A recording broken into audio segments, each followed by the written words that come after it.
nanti nantinya setelah kehidupan ini mungkin kan kita nanti dipertanyakan di dunia ini kita melakukan kebaikan apa saja kayak gitu.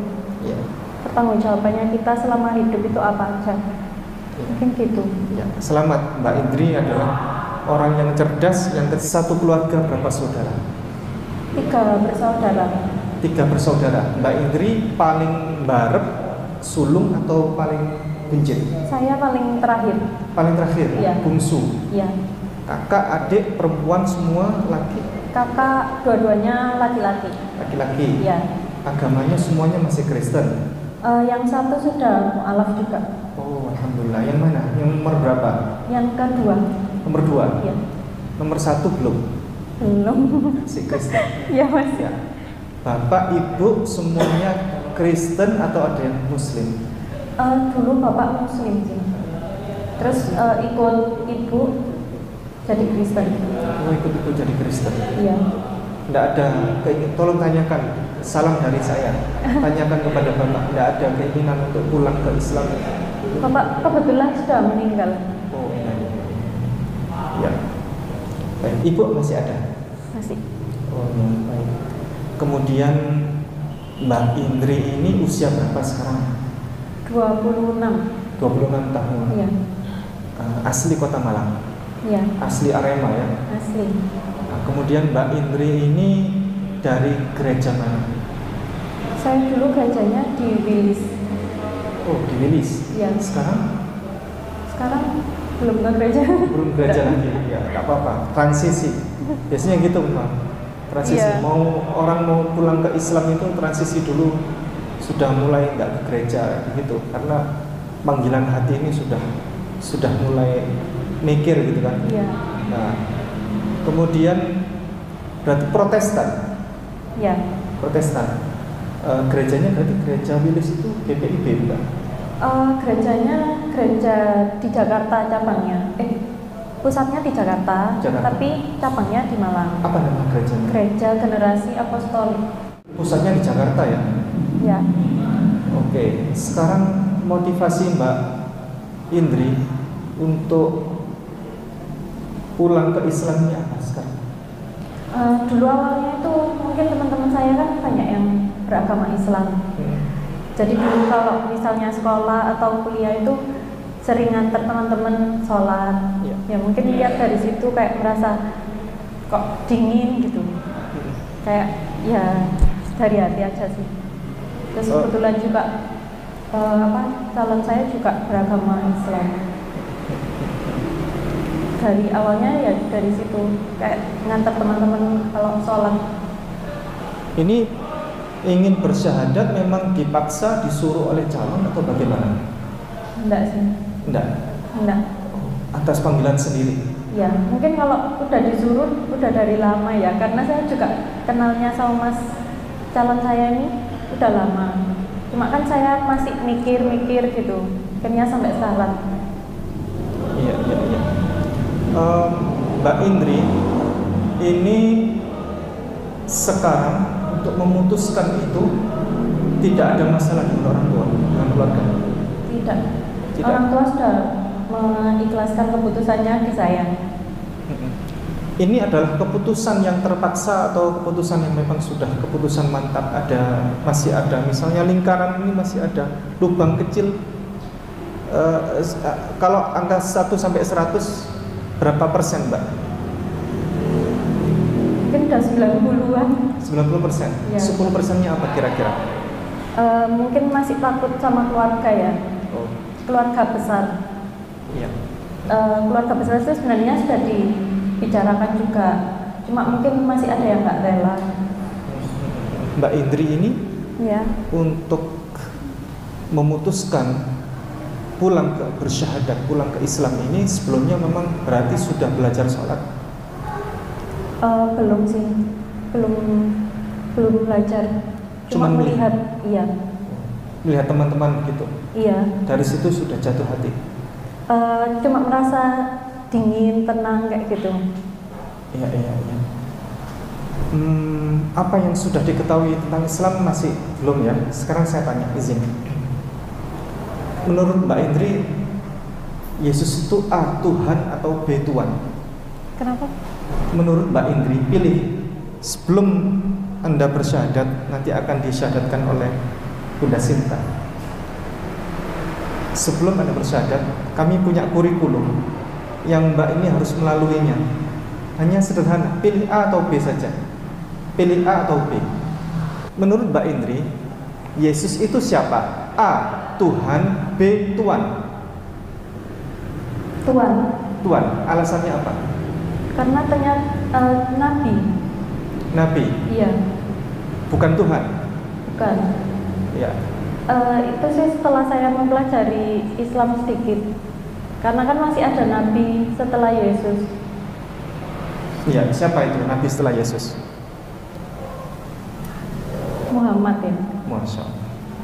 Iya. Baik. Masnya yang sering ngajarin ke saya. Oh. Iya.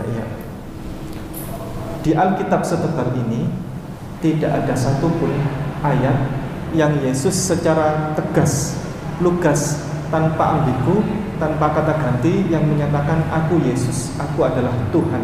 Tidak ada. Makanya berhadiah 1 triliun rupiah bagi siapa saja yang bisa berhasil menemukan satu saja ayat di Bible ini yang Yesus menyatakan secara tegas, lugas, tanpa ambigu, tanpa kata ganti, aku Yesus, aku adalah Tuhan, atau aku Yesus, aku adalah Allah. Yang ada adalah Yesus tidak mau disebut sebagai Tuhan. Ada ayatnya. Mbak bisa buka di Matius pasal 7 ayat 21. Bukan setiap orang yang berseru kepadaku, Tuhan, Tuhan akan masuk ke dalam kerajaan sorga, melainkan dia yang melakukan kehendak Bapakku yang di sorga. Pada hari terakhir banyak orang akan berseru kepadaku, Tuhan, Tuhan, bukankah kami bernubuat demi namamu dan mengusir setan demi namamu dan mengadakan banyak mujizat demi namamu juga? Pada waktu itulah aku akan berterus terang kepada mereka dan berkata, aku tidak pernah mengenal kamu, enyahlah daripadaku kamu sekalian pembuat kejahatan. Ya, Yesus tidak mau disebut sebagai Tuhan. Justru yang masuk ke dalam kerajaan surga itu adalah bukan yang menyebut Yesus sebagai Tuhan. Justru pada hari akhir nanti Yesus akan membuka secara jujur. Siapa saja yang menyebut dirinya Tuhan, itu maka Yesus akan mengusirnya. Nyalah engkau, aku tidak mengenal engkau, engkau adalah pembuat kejahatan. Ini Bible ini mengungkap sebuah fakta, bukti bahwa Yesus itu Nabi, ya Rasul, ya Tuhan Allah. Ini Bible ini bagus sekali, bagus sekali. Kemudian pertanyaan berikutnya sekarang, lebih logis mana? Lebih logis mana? Tolong jawab jujur. A. Berbuatlah sesukamu karena dosamu telah ditebus. B. Berbuatlah sesukamu karena engkau akan dimintai pertanggungjawabannya. Yang B. Alasan? Karena kan nanti nantinya setelah kehidupan ini mungkin kan kita nanti dipertanyakan di dunia ini kita melakukan kebaikan apa saja kayak gitu. Ya. Pertanggungjawabannya kita selama hidup itu apa aja. Ya. Mungkin gitu. Ya. Selamat, Mbak Indri adalah orang yang cerdas yang ketika Allah bagi-bagi otak akal sehat, Mbak Indri ikut angkat tangan. Ya. Alhamdulillah. Berikutnya, pertanyaan berikutnya, lebih logis mana? A. Tuhan tidak beranak, ya, tidak mempunyai anak dan tidak diperanakkan, atau B. Tuhan punya anak. Yang A. Yang A. Alasan? Mungkin kalau alasan selama ini kan saya diajarkannya kita adalah anak. Ya. Tapi ternyata kan mungkin di agama Islam berbeda. Siapa anak? Yang anak siapa? Kita. Kalau di agama saya mungkin kan kita adalah anak-anak Tuhan gitu. Tapi kan di agama Islam ini tidak diajarkan seperti itu. Tidak, maksudnya gini, Tuhan punya anak. Gimana yang jelasinnya? Ada Allah Bapa, ada Bapa, ada Putra, begitu kan? Iya. Nah, lebih logis mana? Tuhan tidak punya anak dan tidak diperanakkan, atau B. Tuhan punya anak? Yang A. Yang A. Iya. Oke. Alasannya? Ya itu tadi. Nah. Kalau yang di ajaran sebelumnya kan, di ajaran sebelumnya diajarkannya saya adalah anak Tuhan, gitu. Tapi kan di ajaran yang mungkin yang saat ini itu berbeda. Yang anak Tuhan itu Yesus maksudnya. Yesus, anak ya. Allah. Jangan salah, Yesus itu adalah anak Allah, tapi Adam juga anak Allah. Lukas pasal 3 ayat 38. Lukas pasal 3 ayat 38. Anak Enos, anak Set, anak Adam, anak Allah. Anak Adam, anak Allah. Anak Adam itu juga anak Allah. Kita juga semuanya anak Allah. Yesus anak Allah. Jadi semuanya ini anak Allah. Ya. Oke, pertanyaan berikutnya. Bukan anak. Lebih logis mana? A. Tuhan satu atau absolut berdiri sendiri, atau B. Tuhan ada tiga? Yang A, Tuhan satu. Alasan? Memang Tuhan ada satu. Ada satu. Iya. Selamat, lolos. Oke, lanjut. Kita lanjut. Menurut Anda, ya, Allah itu, menurut Anda, Bapak itu siapa? Bapak, Allah Bapak itu siapa? A. Hanya Bapaknya Yesus. B. Bapak kita semua.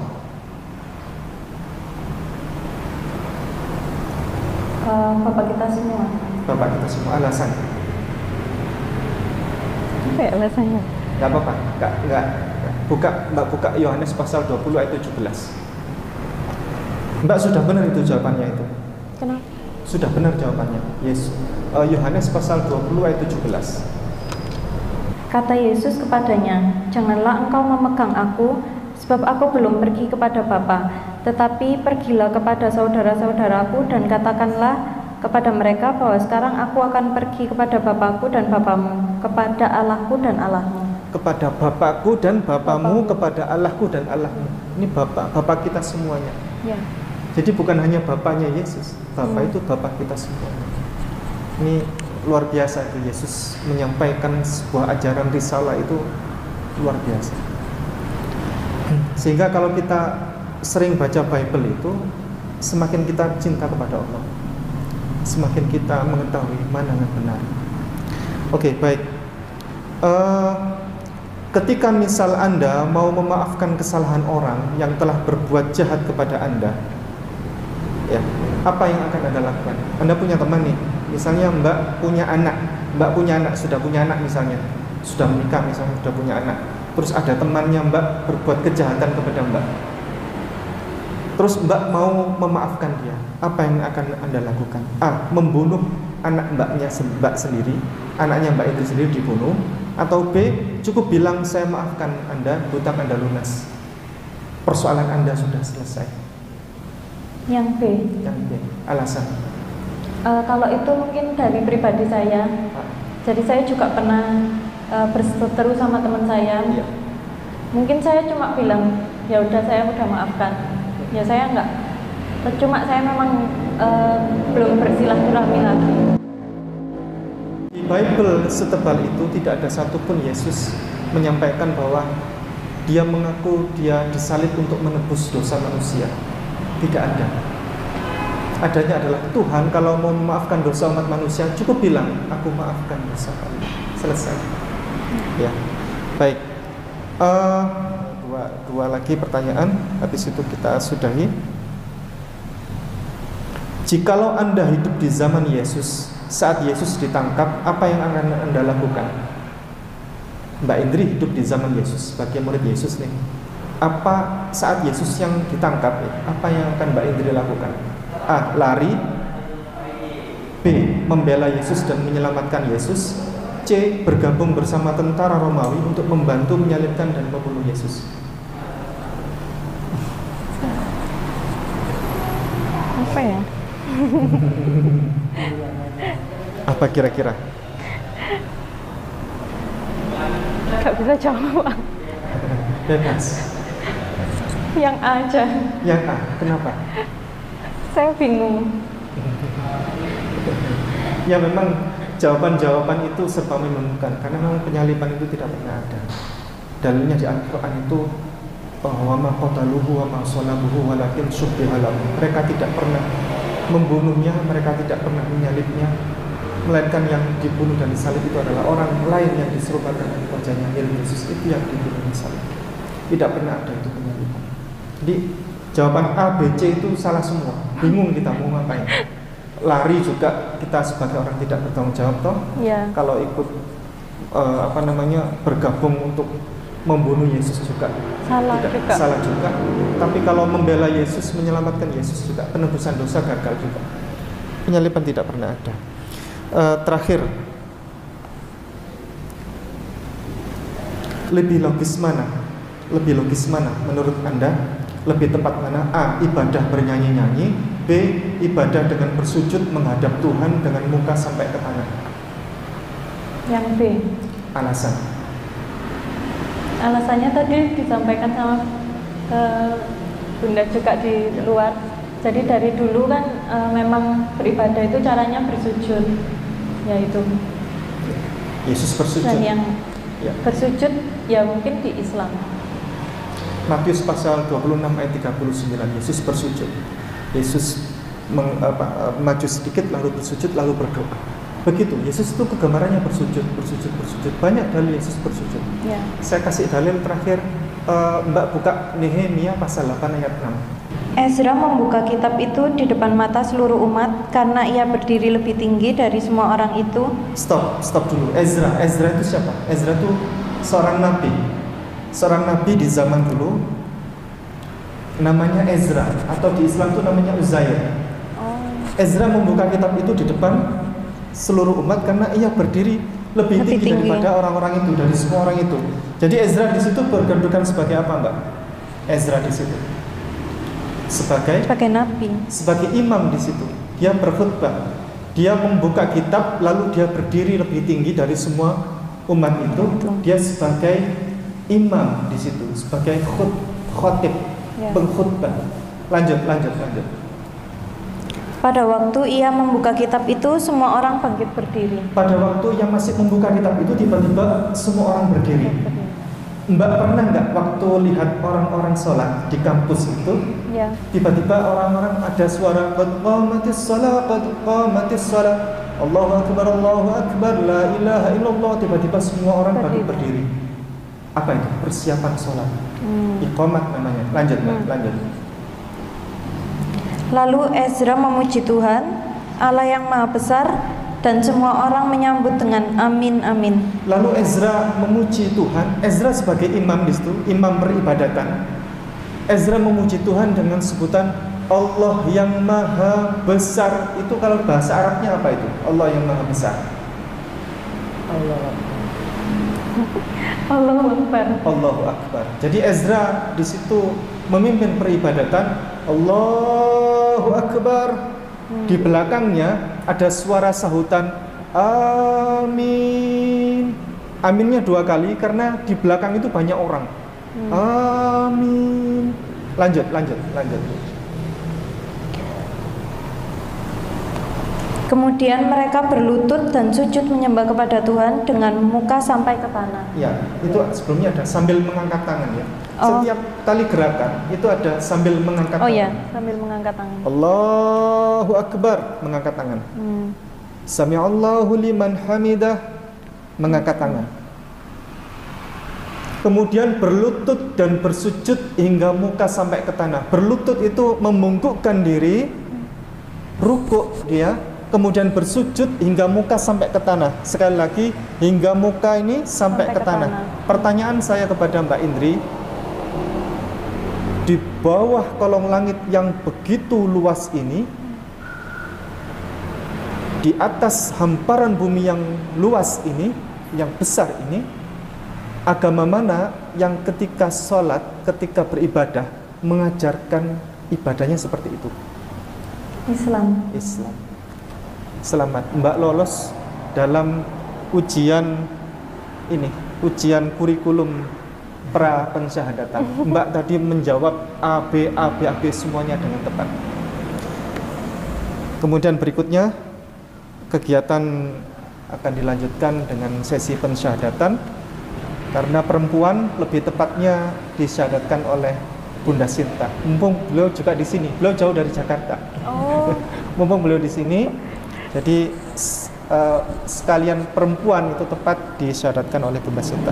Kepada Bunda Sinta dipersilakan. Bismillahirrahmanirrahim. Semoga Nanda bisa menjadi muslimah yang hebat dunia akhirat. Insyaallah. Babak baru untuk usahaku semua dimulai dengan langkah yang hebat untuk menjemput ridho Allah. Kita mulai ya. Bismillahirrahmanirrahim. Bismillahirrahmanirrahim. Bismillahirrahmanirrahim. Asyhadu an la ilaha illallah Asyhadu alla ilaha illallah wa asyhadu anna Muhammadar Rasulullah. wa asyhadu anna Muhammadar Rasulullah. Aku bersaksi Aku bersaksi tiada Tuhan selain Allah tiada Tuhan selain Allah dan Nabi Muhammad dan Nabi Muhammad adalah adalah utusan Allah. utusan Allah. Amin. Masya Allah. Bismillahirrahmanirrahim. Jadi hemat yang hebat, ya Allah. Ya Allah.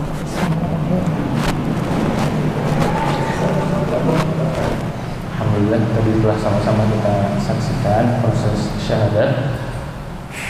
Semoga selalu diistiqomahkan, selalu konsisten dalam keislamannya, mulai hari ini hingga kematian menjemputnya. Alhamdulillahirrahmanirrahim. Nasta'in ala al-mu'min. Astaghfirullahaladzim, astaghfirullahaladzim, astaghfirullahaladzim. Hamdan syakirin, hamdan na'imin, hamdan yu'afi ni'mahu wa yukafiru mazidah. Ya Rabbana lakal hamdu kama yanbaghi li jalali wajhika al-'azimi sultanik. Radina billahi rabba wa bil islam dina wa bi Muhammadin nabiyya wa rasula. Allahumma inna nas'aluka salamatan fid din wa afiatan fil jasad wa ziyadatan fil 'ilm wa barakatan fil rizq wa taubatan qabla al-maut wa rahmatan 'inda al-maut wa maghfiratan ba'da al-maut. Allahumma hawwin 'alaina fi sakaratil maut wan najata minan nar wal 'afwa 'inda al-hisab. Allahumma a'inna 'ala dzikrika wa syukrika wa husni 'ibadatik ya muqallibal qulub tsabbit qulubana 'ala dinik. Ya muqallibal qulub tsabbit qulubana 'ala ta'atik. Allahumma kfina bihalalika an haramik wa aghnina bi ta'atika an ma'siyatik wa bi fadlika 'amman siwak. Allahumma inna na'udzubika min syarri ma 'amilna wa min syarri ma lam na'mal.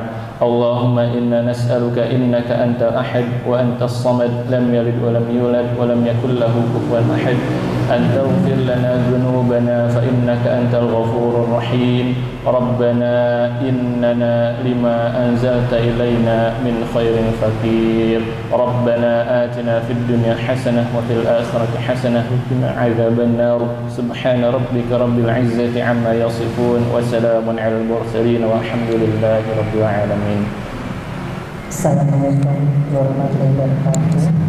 Ananda, Masya Allah, hari ini nol semua kesalahan yang lalu, nol hapus bayi yang suci, Insya Allah. Tapi semua kebaikan yang sudah dilakukan sebelumnya sudah dicatat. Jadi pulsa kebaikannya ada, pulsa kejelekannya nol sama sekali. Ini tugas Ananda ya, untuk membimbing, diajarin salat. Walaupun belum bisa sempurna, yang penting usaha belajar insya Allah. Dan yang berikutnya, jangan menganggap sholat itu beban. Karena kita anggap aja 5 kali sehari ngadep Allah itu ringan, karena cuman berapa menit.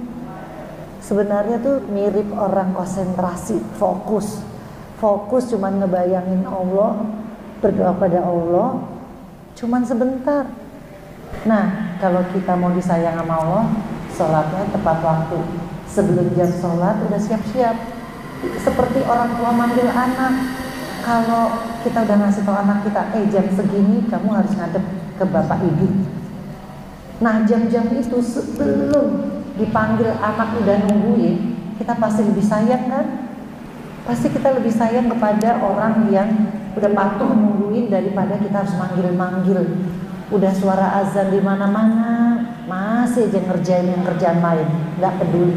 Itu Allah akan nganggapnya apa? Masih anak, tapi anak yang bukan kesayangan. Padahal sayang dan udah pulsa kesalahannya 0, pengen dong jadi kesayangannya Allah, kesayangannya Nabi Muhammad SAW. Insya Allah nanti berkumpul dengan Nabi kita di surganya.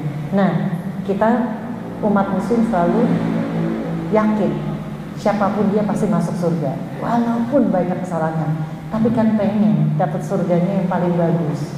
Nah, surga yang paling bagus itu penting banget ngerayu Allah dengan cara jaga sholat. Gampang banget kan, cuman jaga jam sholat, melakukan yang disuruh Allah, dan konsep 5S dalam Islam. Sabar, sadar sebagai umatnya yang disuruh untuk beribadah, untuk menjalani hidup di bumi. Jadi ibadah ini memang tugas kita. Waktu kita dilahirkan, kita bawa tugas ibadah untuk bisa balik lagi ke surga. Karena janji Allah, kamu ini ditugaskan jadi khalifah di bumi. Khalifah di bumi itu tugasnya yang utama jaga sholat 5 kali sehari. Jadi sadar dulu nih, jadi manusia diturunkan di bumi ngikutin apa yang diajarkan semua nabi. Sholatnya aja mirip, tadi kita udah lihat kan, ternyata gerakannya ada sampai sujud itu sudah dari nabi-nabi, semua nabi. Jadi nggak bikinan baru. Kedua, selalu sabar dengan cobaan apapun. Sabar, sabar, sabar. Di dalam Islam makanya nggak ada melo, nggak ada baper, nggak ada koper. Karena dilarang putus asa. Harus berbahagia, gembira, bersyukur. Makanya setelah sabar, kita tuh selalu kalau ada cobaan dibilangnya apa? Disuruh tetap alhamdulillah. Makanya waktu Nabi Ayub dicoba dengan begitu banyak penyakit, zikirnya tetap ada alhamdulillahnya. Jadi tidak mengeluh kenapa harus aku yang dicoba. Jadi kalau sudah punya jalan petunjuk untuk balik ke surga, pantang untuk kita mengeluh. Karena kata Allah, yang dicoba enggak mengeluh, tetap bersyukur sama Allah, ditambah nikmatnya. Tunggu saatnya nikmat itu bisa di dunia, bisa di akhirat. Ketiga, tadi kan udah sadar sebagai umatnya harusnya jalanin sholat, tugas utama, berdakwah di jalan Allah di bumi ini karena kita khalifah. Dakwah ini kan bisa dengan cara bekerja yang baik, memberi contoh yang baik-baik, jadi manusia yang baik.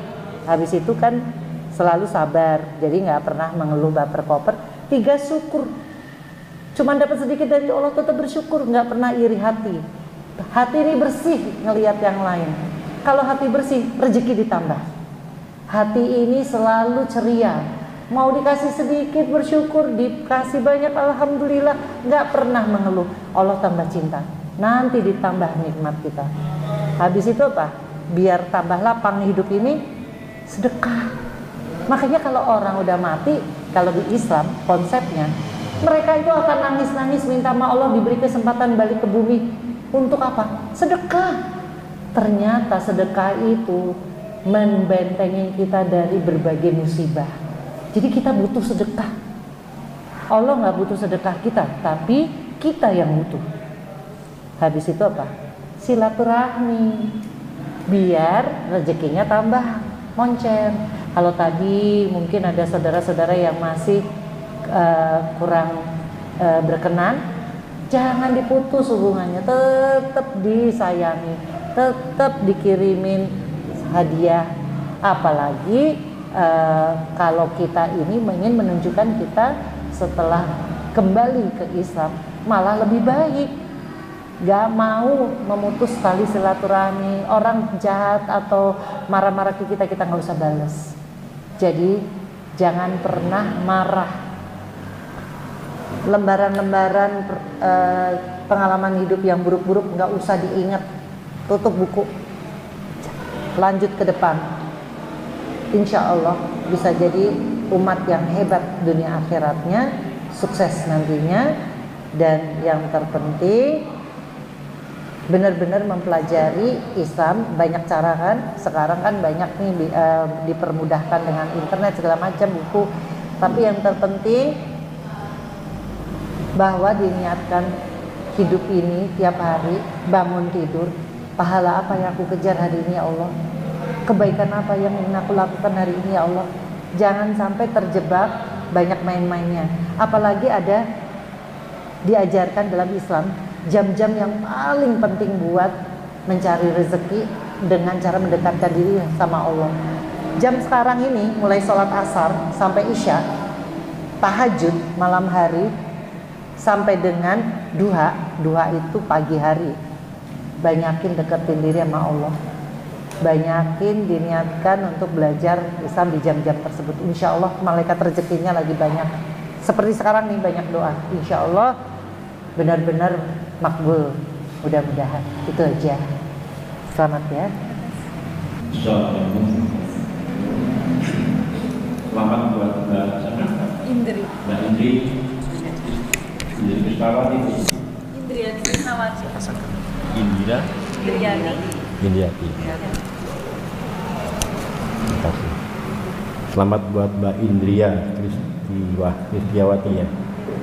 Agak susah menyebutnya.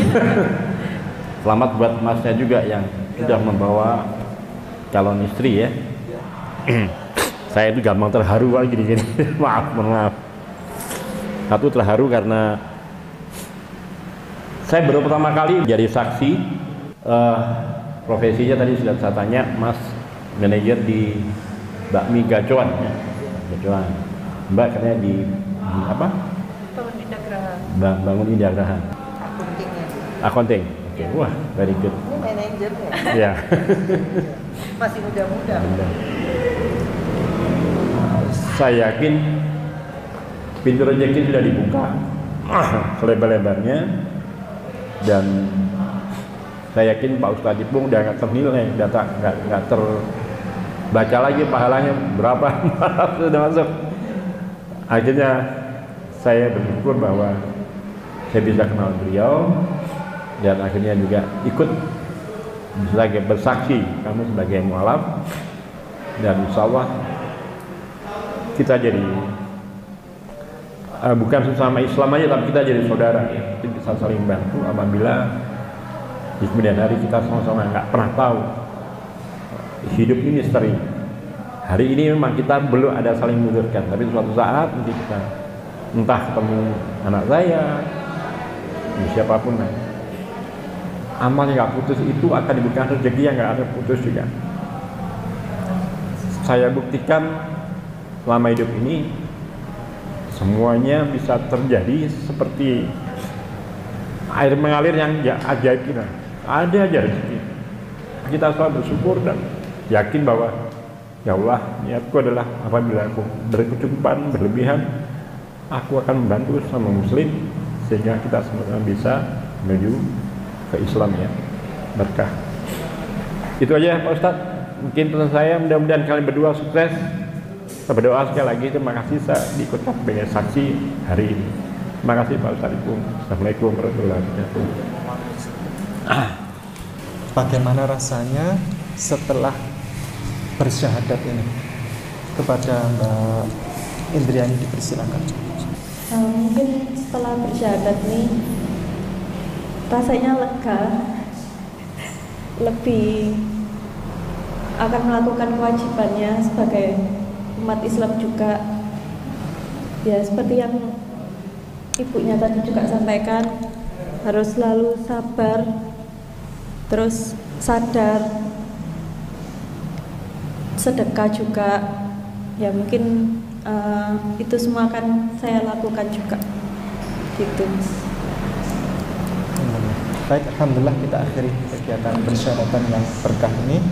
Mudah-mudahan Mbak Indriani diberikan istiqomah ya, istiqomah. Dan ini Mbak Indriani, ini sertifikat nanti ditandatangani ya. Kemudian sertifikat ini harganya mahal, jadi Mbak harus nebus sertifikat ini. Tapi bukan pakai uang, tapi pakai bacaan sholat. Jadi sederhana sekali untuk nebus ini, hanya pakai bacaan sholat. Kita bukan untuk mempersulit, tapi mempermudah. Mempermudah apa? Ya sama-sama nanti kita tanggung jawab kepada Allah, enak. Jadi ketika ditanya sama Allah di akhirat nanti, itu atas nama Indriani Krisnawati sudah bersyahadat. Nah, kalian yang mensyahadatkan, terus sudah apa terus yang berikutnya? Nanti kami menjawabnya mudah. Ya Allah, Mbak Indriani sudah bisa sholat. Nah, begitu. Hanya sholat saja. Al-Fatihah, nggak pakai opening, nggak pakai yang kabiro itu iftitah, nggak apa-apa. Al-Fatihah, surat pendek, bacaan ruku, bacaan sujud, bacaan tahiyat, selesai. Sertifikat bisa kami serahkan, serah terima. Nanti Mbak bisa serah terima sertifikat ini ke kantor, bisa. Nanti setoran bacaan sholat itu di kantor, bisa. Nah, untuk belajar itu Mbak bisa bimbingan bersama kami. Pilihannya A, bimbingan bersama kami, atau B, bimbingan bersama orang terdekat atau garis miring keluarga. Silahkan Mbak pilih A atau B, nanti bisa dijawab, silahkan.